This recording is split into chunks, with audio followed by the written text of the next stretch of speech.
En octobre 2024, une vingtaine d'individus, dont plusieurs franco-israéliens, envoient des menaces de mort et des insultes racistes, notamment de singes, à Dieudonné Mbala Mbala, humoriste franco-camerounais, via la messagerie WhatsApp. Assisté par un avocat, Dieudonné décide de porter plainte pour menaces aggravées. Mais le 7 mai, la justice française décide de classer l'affaire. En exclusivité pour Nouvelle Aube, l'humoriste réagit sur cette décision de justice controversée.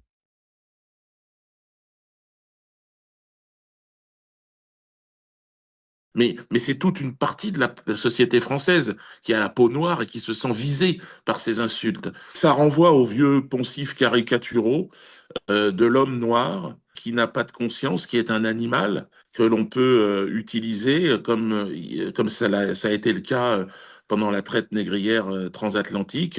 Et évidemment, c'est à travers moi, à travers l'insulte dont je suis victime, c'est toute une population, évidemment, qui se trouve stigmatisée avec ces vieux poncifs, encore une fois, qui font mal. Nous traiter comme nous l'avons été par le passé, comme de singes, d'animaux, ben, c'est effectivement nous renvoyer à une période extrêmement sombre.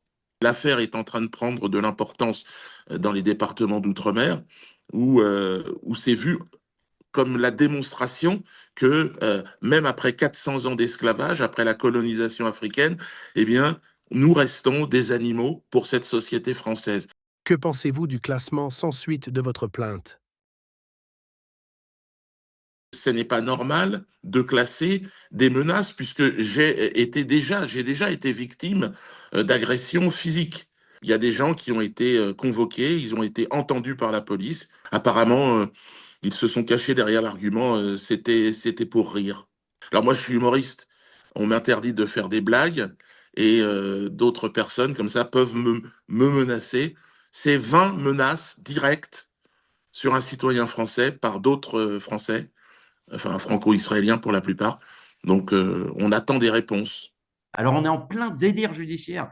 On va envisager un recours auprès du procureur général. Si le procureur général suit la ligne du parquet, eh ben, on déposera plainte avec constitution de partie civile. En tout cas, ça ne s'arrêtera pas là. Ce qui me dérange, c'est que j'ai l'impression que parce que c'est Dieudonné, on ne va pas au bout des choses et on fait en sorte de pas poursuivre ou de pas mener à terme les procédures. C'est pas comme ça que ça doit se passer. Je rappelle que la communication à Dieudonné d'une image représentant une personne avec une arme de guerre, avec effectivement le sous-titre J'arrive, je vais te niquer ta race, sale singe.